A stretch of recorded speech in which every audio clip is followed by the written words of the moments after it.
a detailed presentation, and I know that it is online, so there will be some things like I have to go first, but you know the sometimes in the online program that what is happening that when I am talking and then I'm showing the slide, maybe there will be some of the difference in the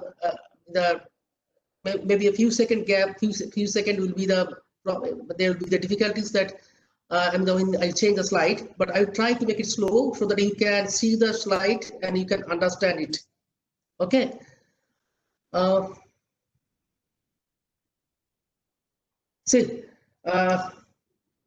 But don't be worried that the ISO IEC 17025, the new standard, is really a very logical and much more easier than the previous. It is more lucid, you can say.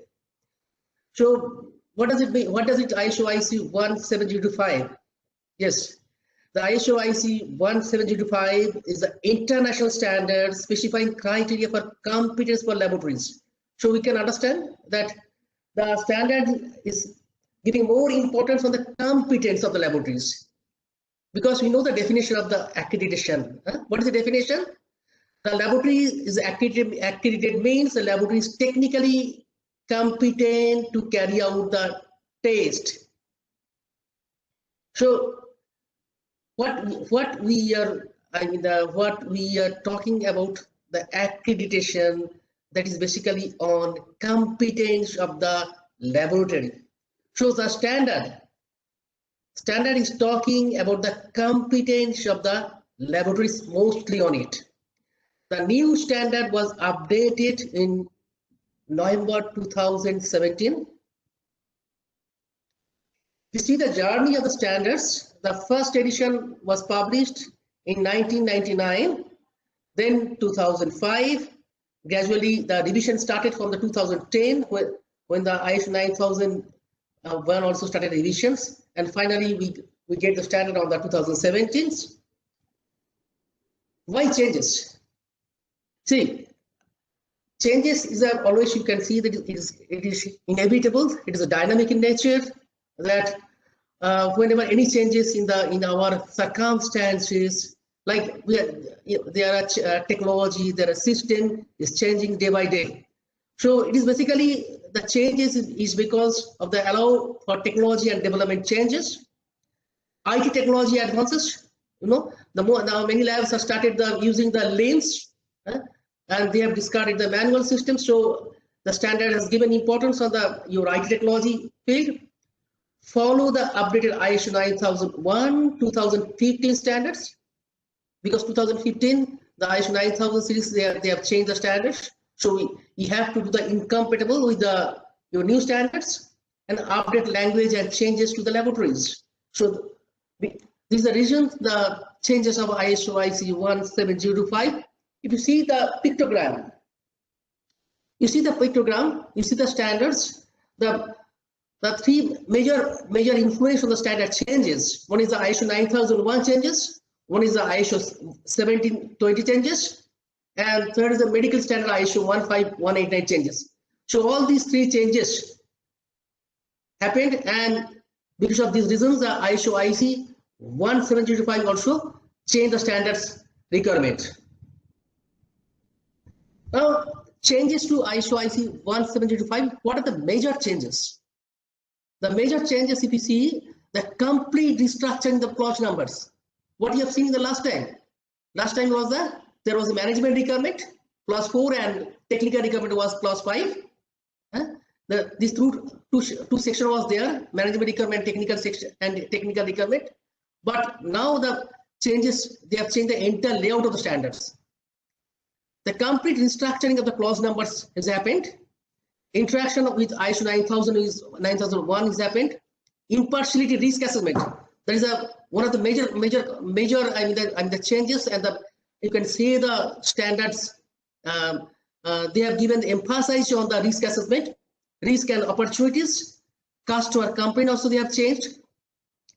Handling of confidential informations, internal audit, importance of activity, management review, agenda additions, reporting enhanced requirement, statement of conformity. Now, commonly it is called now decision rules. This is one of the major changes in the standards, data and information management systems. Clause restructure. There has been a complete restructure of the clause numbers. You will not find the previously like 4 and 5 like that, 4.1, 4.2, like this is coming is a 1, 2, 3, 4, 5. So there has been a complete restructure of the clause numbers. Here we detail the updated clauses and the relationship flow together with terminology changes. So if you see the terminology, the major changes, the new and old. The new is this document.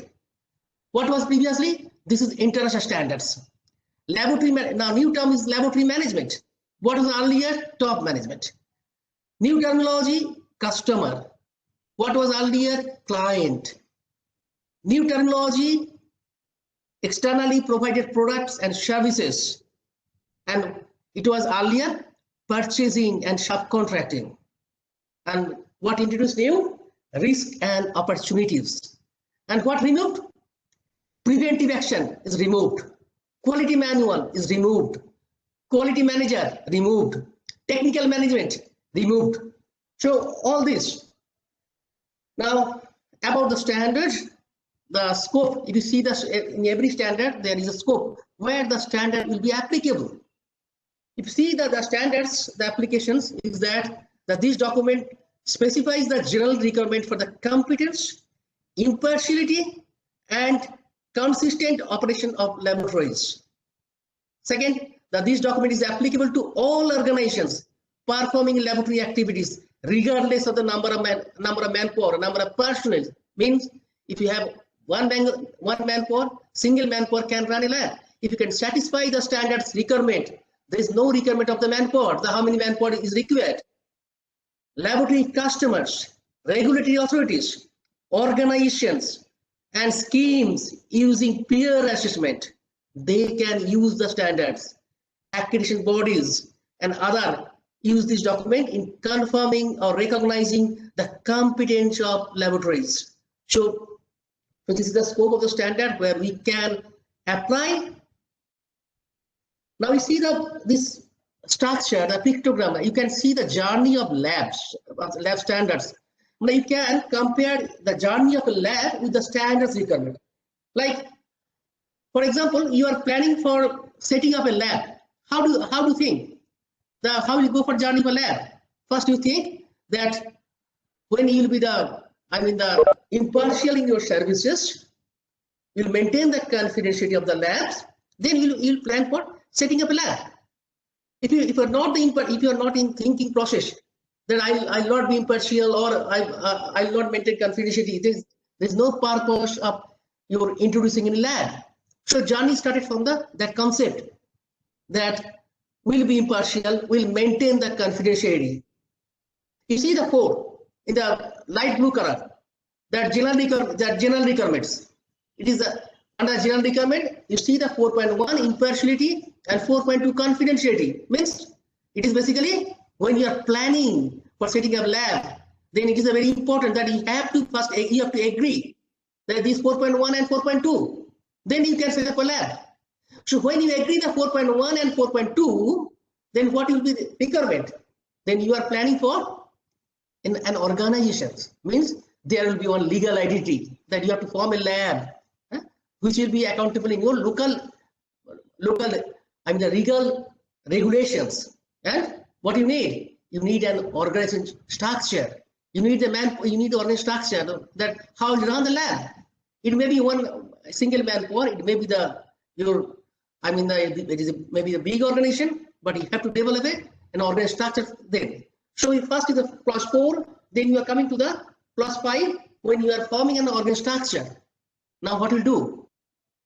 When your organization structure is formed, the structure document is completed, what you plan?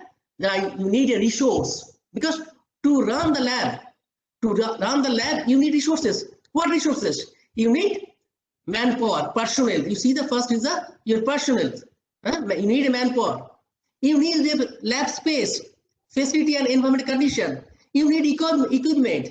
You need the metrological traceability of your measurement standards, and you need externally provided product services. You need a vendor purchase.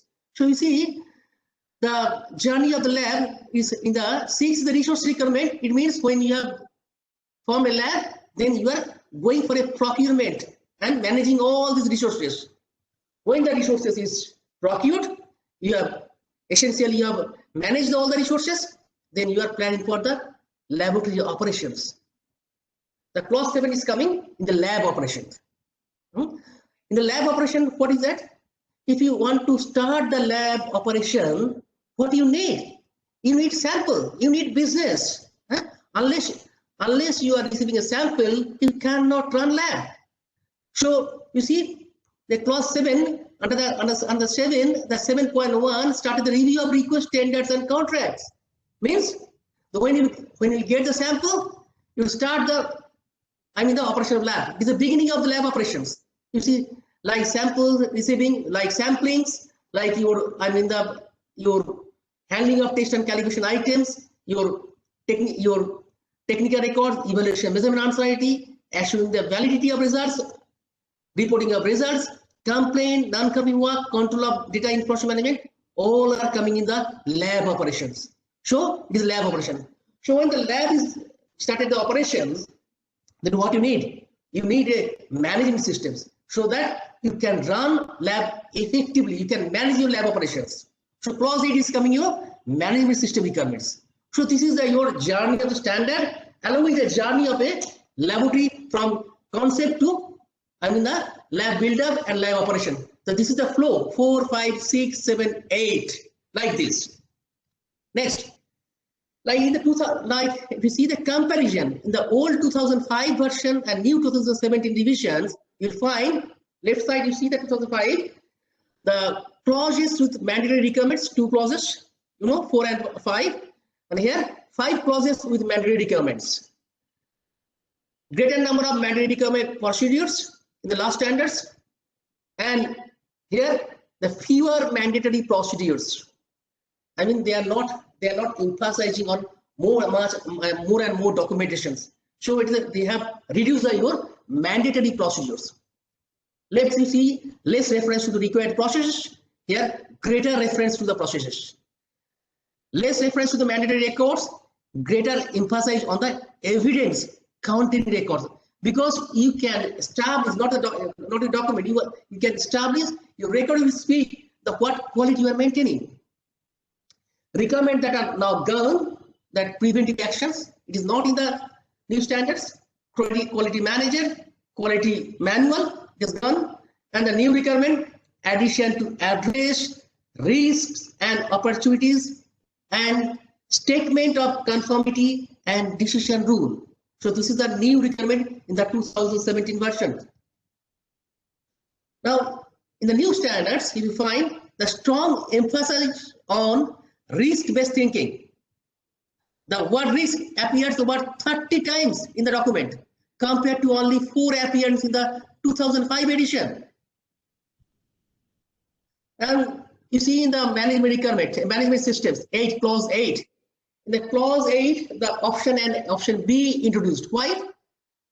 Your laboratory may be the part of a big organization.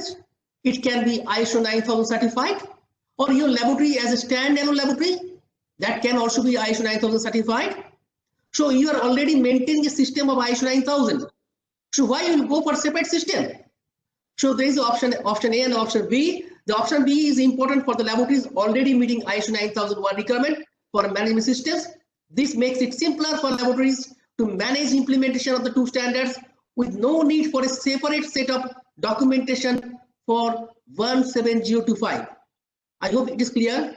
So in the clause 8, if you are already ISO 9000 certified, you need not a separate documentation for that. Okay, and if you are not ISO 9001 certified, then you have to go for option A with the maintaining all the requirements. About the standards, in this document, the following verbal forms are used. You will find shall, should, may, can. Shall. You'll find the shall word in the standards. which indicates a requirement, should indicates a recommendation, may indicates a permission, can indicates a possibility or capability. So when you are going for implementation of the standards, you can understand the implementation requirement, how much the implementation is required based on the word shall, should, may, can. Now we're coming to the standard requirement. The first is the 4.1, impartiality. In ISO 17025/2005, impartiality mostly mentioned in the notes, and conflict of interest is only mentioned once in the 4.1.4, 4.1.5b, DEF. This is in the 2005 standards. And ISO 17025/2017, there is a new section, 4.1, dealing with impartiality. 4.1, impartiality continued. It talks laboratory will be impartial for rendering services to the customer, because this was the first condition. When you agree it, they will start the laboratory. So employees and management will be impartial, no commercial bias. Impartiality risks to be assessed from the relationship of the staff. The laboratory shall identify risk to its impartiality on an ongoing basis. Confidentiality. Client information always is proprietary. Confidentiality on taste or product will not be shared. Next, the 5.0. I mean, when you have agreed your 4.1 and 4.2, then you are going to form your labs with a structure. That's in the structure document. First is the legal entity. Then you have to form a lab with the local regulations. I mean, you have to establish a legal identity with the lab. Second, that gives responsibility to the level it is needed. The term quality and technical manager is not specified in ISO IC 17025/2017. So there is no technical manager. There is no term of technical management or technical manager. Next, the functions of quality manager are there, however, does not define titles. This function can be a team and not an individual. Means that it is not a quality is the responsibility only for the quality manager. Quality is the responsibility of everybody. So in the lab, everyone is responsible for quality. So a team can work. So they are not specifying a single person that he is responsible for quality as quality manager. Next, you see the 5.5, the laboratory shall define the organization and management structure of the laboratory. Here in the B, you'll find some important aspects they are mentioned that specify the responsibility, authority, and interrelationship of all personnel who manage, perform, or verify work affecting the results of laboratory activities. If you see the next slide, I mean, when you are going for documentation or you are going for specifying your responsible authority and in respect of manage, perform, verify work, it is like this. Like when you are going for documentation, you are like this name, the designation, and responsibility. A person have the responsibility on the managerial responsibility. So it is a managerial responsibility.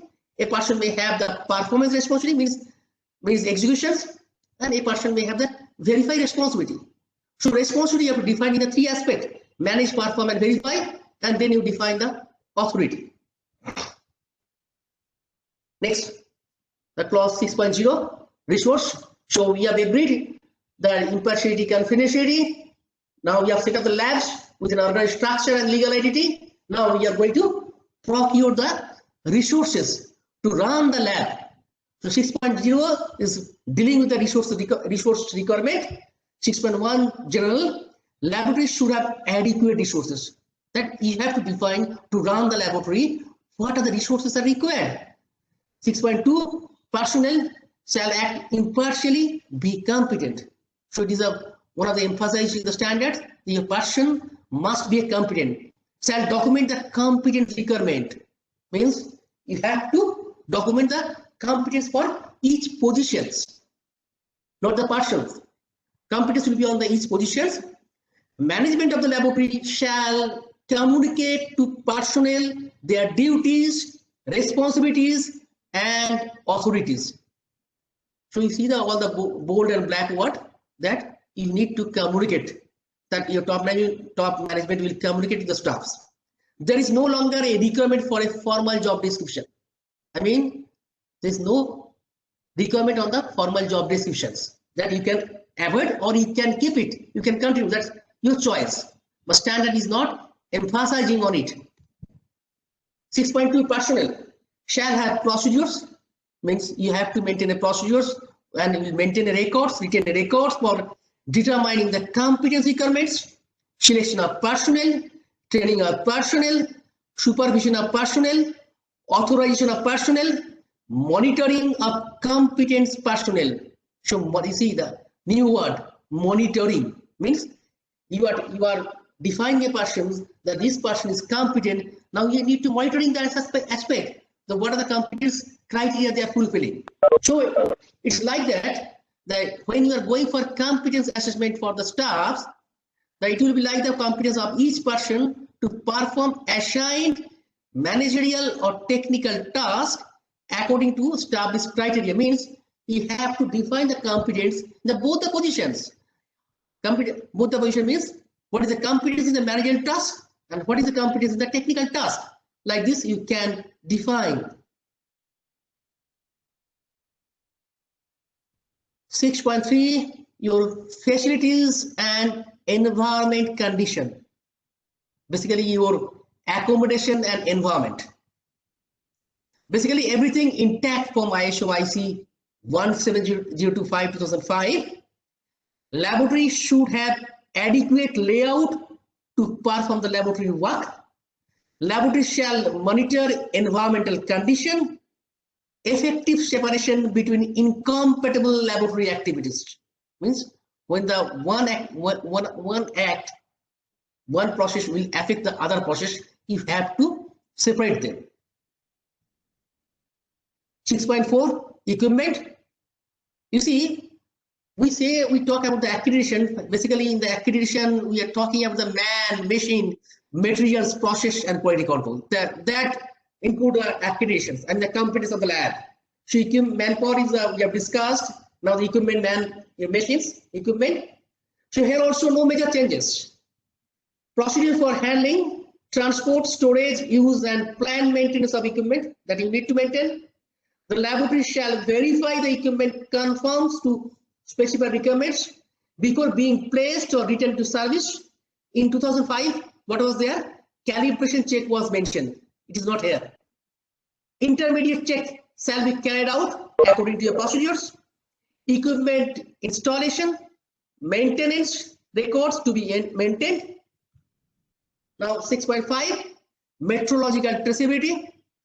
Overall this section is intact, however has been slimmed down with a lot of notes and repeatability gone.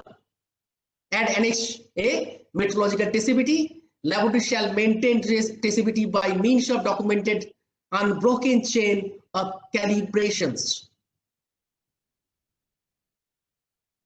6.6, it was your 4.6 earlier, the purchase, externally provided product and services. The procurement and subcontracting are considered as externally provided services.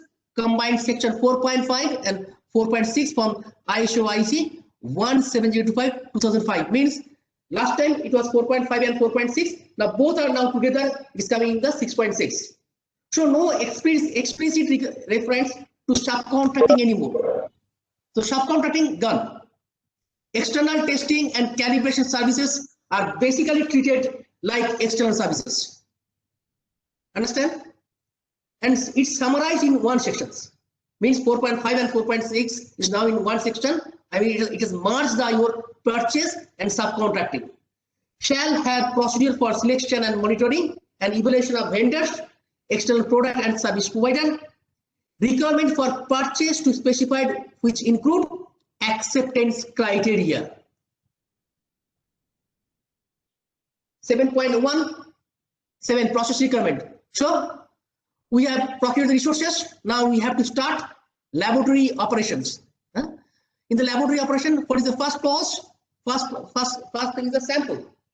Unless we receive the sample from the customers, we cannot run the lab. So you see the 7.1 journey started with that. The review of requests, tender and contracts. So beginning of lab operations, beginning of lab operation, receiving test request, shall have a procedure for review of tenders and contracts. You can have a procedure for that. Requirement for clause 4.4 are intact from 2005. However, where external providers are used, subcontractor, the laboratory advises the customers and gains the customer's approval, no longer qualified with when appropriate. Okay.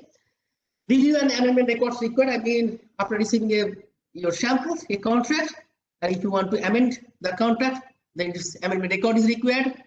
Any revision of contract to be informed to the customers. If you are deviating from your contract, you should inform to your customers. Next, 7.1.3. When the customer requests a statement of conformity to a specification, the specification, the decision rule shall be clearly defined. This is the major changes in the standards. The decision rule is imposed in the standards. Unless inherent in the requested specification or standard, the decision rule selected shall be communicated to and agreed with the customer. Means that your decision should be communicated to customer. They should agree that what decision will follow or will adopt when you are going to say the product is pass or fail based on the test results. So customer must be communicated about your decision rules. So what is the decision rule? You see this pictogram. So it is very crucial. I mean, when you are going to take a decision, in which path, whether left or right, how you make it balanced. So this is basically you are doing the brainstormings. You are thinking how to impose your decision on the product pass or fail. So this is like that. You see that when you are going for a test, if you do the repeat testing of a particular sample, it may like your first in the first graphical presentation, the first one, it may be like that upward. It may be, you see the light blue, the down. It can be after 4, maybe after 4 consecutive tests. The fifth can be abnormal results, or maybe may deviate from your requirement. Yes, likely. Second, you see that it may be when you are talking about the particularly the acceptance of your test result in the 95% confidence level, your plus minus 2 standard deviation, I mean the upper control limit or lower control limit. In that case, it can be done. One can be your plus side, your negative side, minus side. So not likely but possible. And second one also are these readings in specifications. Means when you are going for repeat testing of samples, it can go. Your result can be upward, your result can be downward. So in that case, you have to take decisions. You see your UCL and LCL in the pictogram. You see that this is the nominal range, maybe your mean standards, maybe when you are going for a series of tests and you are getting a mean value of the deviations, and then you can plot it in the plus minus 2 standard deviations of your results. Then it will be a picture like that. The result can go upward, it can deflect from your 2 standard deviations, maybe your upper control limit, or maybe your lower limit. If you see that below your pictogram, here you see the green, maybe up to this 1, 2, 3, 4 is a pass. Means up to this deviation you can actually pass, and then maybe after 4th and 5th it is undecided. When it is 6th, it becomes fail. So how these decisions will be imposed? Basically, what you do? Basically, in every test, when you are doing a testing, there will be uncertainty. So we have to add the uncertainty with your test results, and you have to see that where it goes. After adding the uncertainty, not only uncertainty, you have to sometimes your product nature, how the product is behaving, I mean your product heterogeneity or homogeneity specifications, how it behaves, how it reacts. So based on that, you can decide your decision rules. But it is compulsory, it's mandatory that in every test result you have to add the uncertainty. But it is applicable only when you are going to say that your product is pass or fail. If you are not declaring your pass or fail, then decision rule is not applicable. Decision rule is applicable only when you are declaring pass or fail. 7.2, selection, verification, and validation of methods. In general, not many changes in the requirements themselves. Section has been reorganized. Laboratory shall maintain verification and validation records of performance characteristics. So you need to maintain your records, verification and validation records on the performance characteristics which you are stating about your test. Sampling, no major changes. Reorientation of the layout made. If engaged in sampling activities, shall have sampling plan, maintain a documented sampling plan, record the deviation of the plan if any, collect all data for evaluation of sampling uncertainty.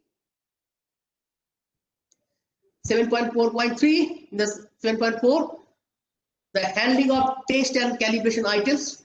Upon receipt of the test and calibration items, deviation from specified condition shall be recorded. Deviation from specified condition shall be recorded. This is a major, I think it is same in the 2005.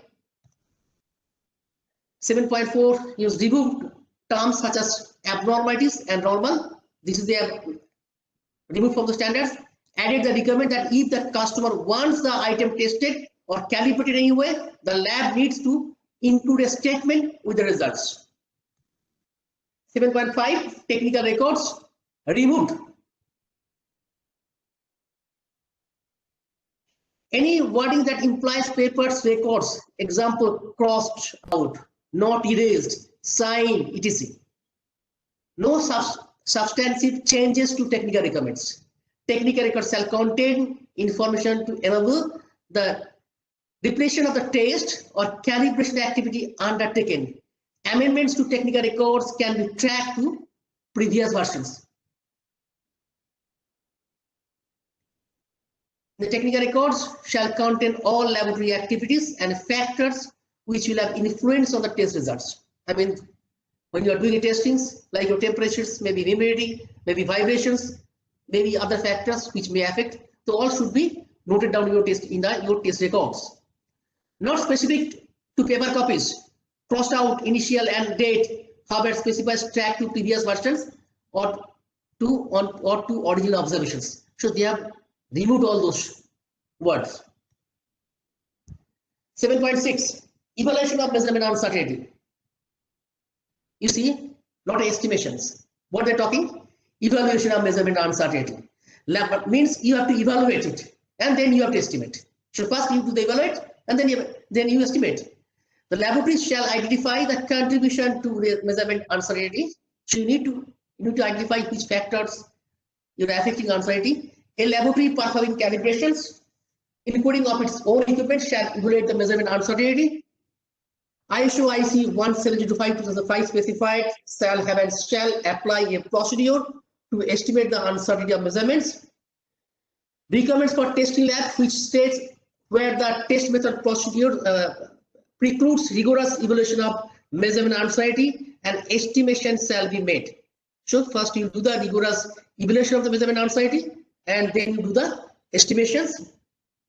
Sampling uncertainty. So here the one input of those who are engaged in the sampling activities, I mean the inspection or I mean the sampling of the items or test items, test samples. In that case, the laboratory should identify the contribution to measurement uncertainty. You need to identify all the factors which are affecting your samplings and which can be a contributory factor for your estimation of uncertainty. When evaluating the measurement uncertainty, all contributions that are of significance, including those arising from sampling, shall be taken into account using appropriate methods of analysis. Uncertainty contributions arising from sampling shall be taken from the entirety of the test object. Determining the contribution arising from sampling can be particularly complex. See, if the contribution arising from sampling cannot be determined, it should be noted that the uncertainty arising from sampling has not been determined and therefore was not taken into account within the course of determining the measured uncertainty. Second, frequently the uncertainty arising from sampling may only be determined by expert opinion, in particular with regard to systematic deviations and due to heterogeneity of the test object. If this is the case, the basis of such assessment must be indicated. See, the uncertainty mostly will be the very important when the sampling item nature is very heterogeneous nature.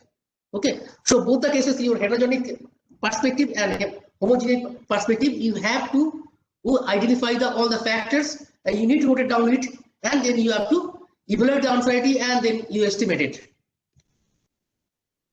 Ensuring 7.7, ensuring validity of results. You are releasing a report. So how to validate?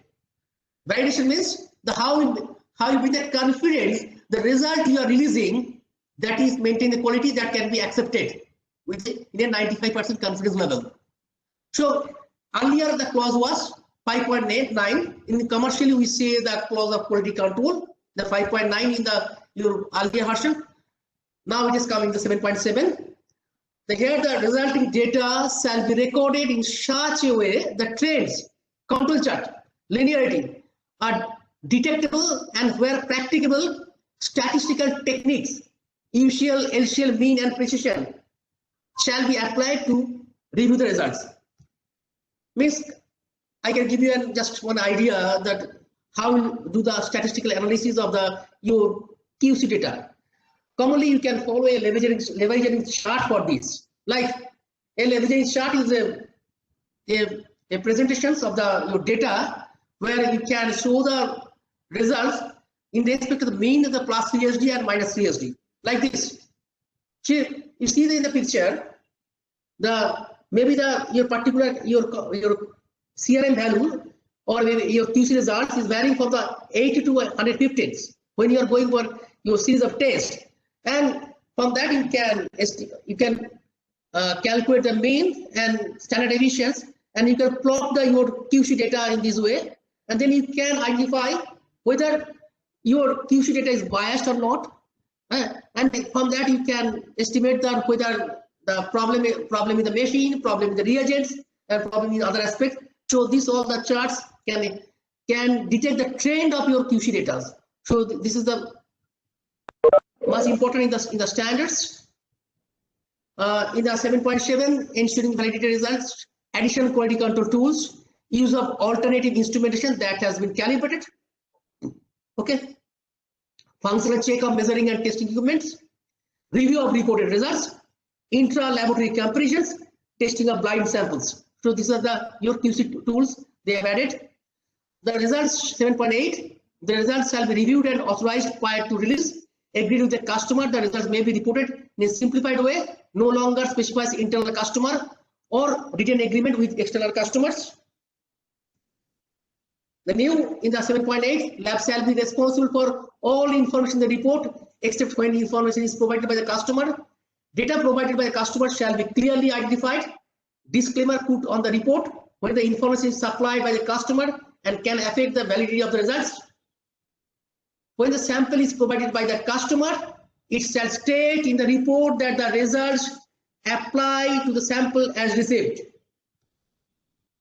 In the reporting of results, reporting statements of conformity, the laboratory shall document the decision rule employed taking into account the level of risk such as false accept and false reject and statistical assumptions associated with the decision rule employed and apply the decision rule. Means in the 95% confidence level, when we expect the 5% there can be a false rejection, so you have to consider that when you are applying the decision rule and you are declaring the product is passed or failed. So this should contain this information in your test report. Complaint. This complaint is now mostly on the ISO heightened awareness. No procedure or policy, a process. the laboratory shall have a documented process for a complaint for receiving, validating, investigating the complaint, tracking and recording complaints. The outcome to be communicated to the complaint shall be made or reviewed and approved individuals not involved in the original laboratory activities in question. So you can see this black and bold.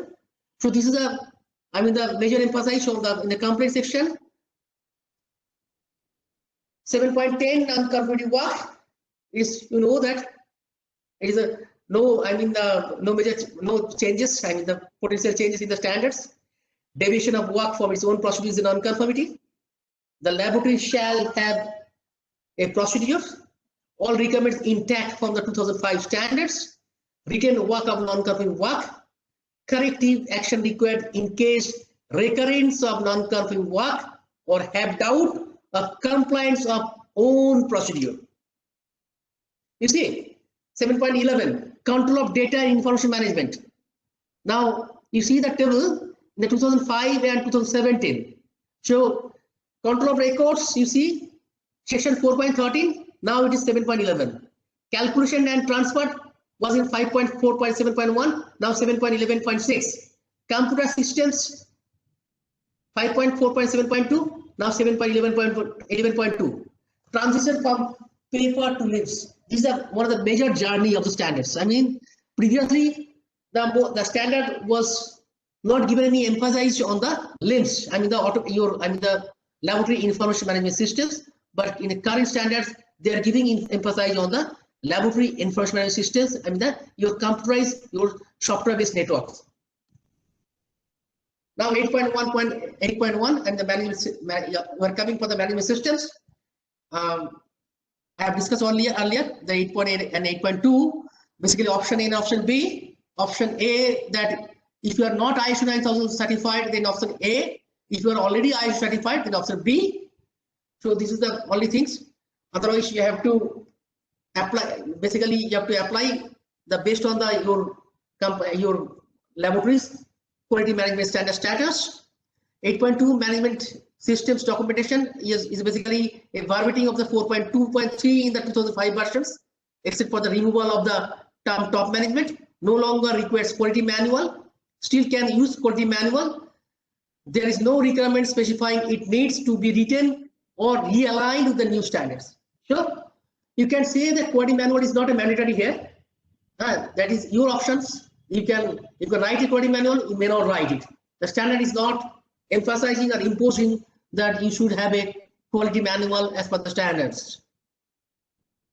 8.3, control of management system documents. You know that the control of documents for use of, basically we say the document control. So in the document control, we know the control of documents for use of latest documents and information and documents updating system in labs. Changes to the sections are centered around the following. LIMS focus on from 7.11 information management. No longer refer to handwritten amendments. No master list, less perspectives. Control of records. The laboratory shall implement the controls needed for the identification, storage, protection, backup, archive, retrieval, retention time, and disposal of its records. There is no requirements for a formal procedures. However, a formal procedure can be used to implement the controls needed, but it is not a requirement. Action to address the risk and opportunities new in the chapter. A new chapter on the risk-based thinking has been added. The laboratory is responsible for deciding which risks and opportunities needed to be addressed. Although these documents specifies that the organization plan action to address risk, there is no requirement for formal methods for risk management or documented risk management process. 8.5.3 action to address risk and opportunities shall be potential impact on validity of laboratory results. You see, from this subclause, you see the risk is basically they are emphasizing on your validation of the results. I mean the factors which may affect the validity of laboratory results that you have to consider as a risk factors. So just brief presentation on the risk. So what is a risk? A random event that has negative impact. Risk has two components: probability of occurrence and severity, and there are three dimensions: harm, hazard, and severity. Risk management process, what you have to do that selection of risk method, that you can select a horizontal or vertical method, information review, I mean the from kit from your equipment manual book, process mappings, risk analysis, identify hazards, risk estimation for each hazard, determining acceptability of risk, evaluation based on acceptable criteria. So the 7 steps you can follow in the risk management. And possible responses after your risk assessment, there can be the findings, that accept the risk, do nothing, reallocate resources, get more information, eliminate the risk entirely, mitigate the risk, have a contingency plan, transfer the risk.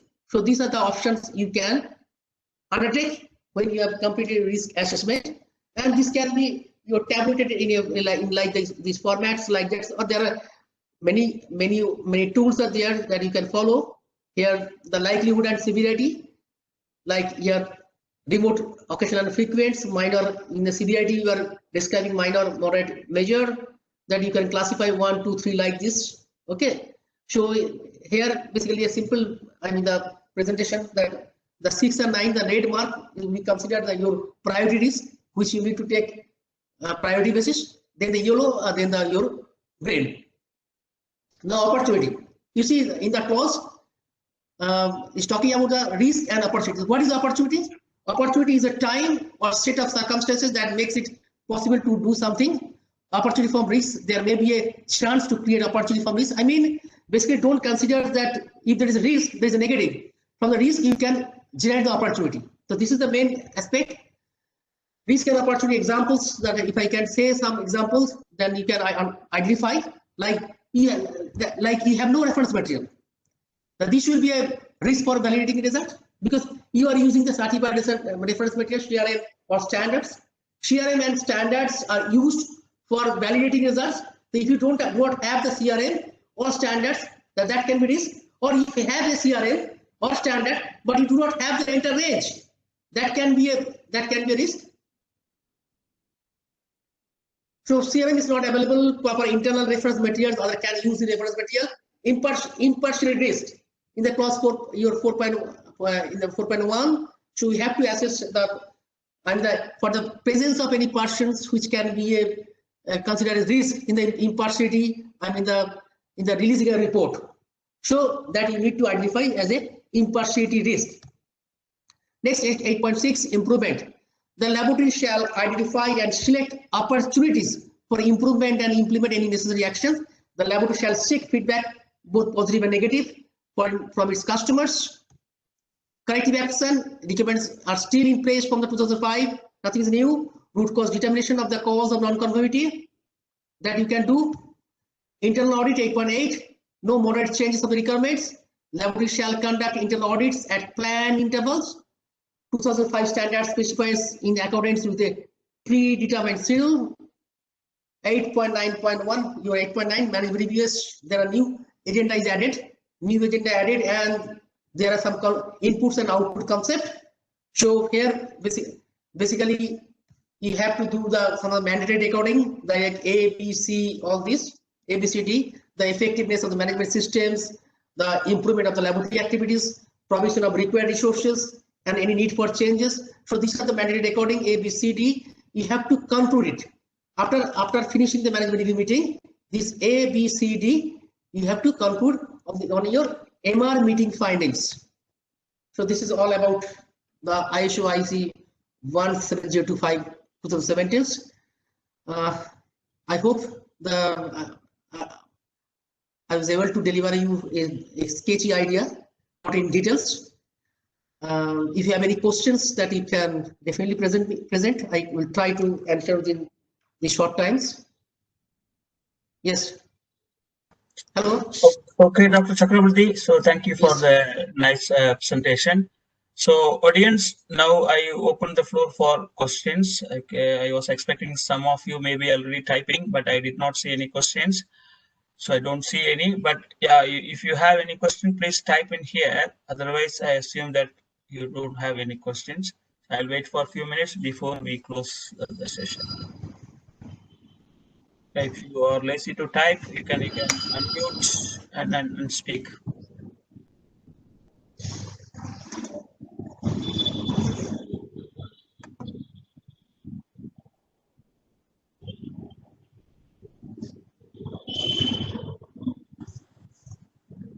Okay, as Dr. Chakrabarti mentioned, Yes. this was just like 1 hour webinar, so we cannot really get into the details, but at least just to get some idea what are the changes and how it affects your laboratory operation.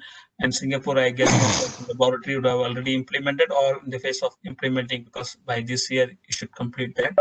So Right. I think we will plan for some real training. Okay, so like on 2 days or 3 days. Then some of you, if you are really keen to learn more about it, then you can sign up. Otherwise, I think we will end the session. Dr. Chakrabarti for his sharing, and I also Thank you, thank sir. all Thank you, sir. participants for joining today's webinar. I hope at least you have some take home from this session. Thank you all. Thanks all for giving your valuable time and spending the time with me. I thank you to all. Hope to see you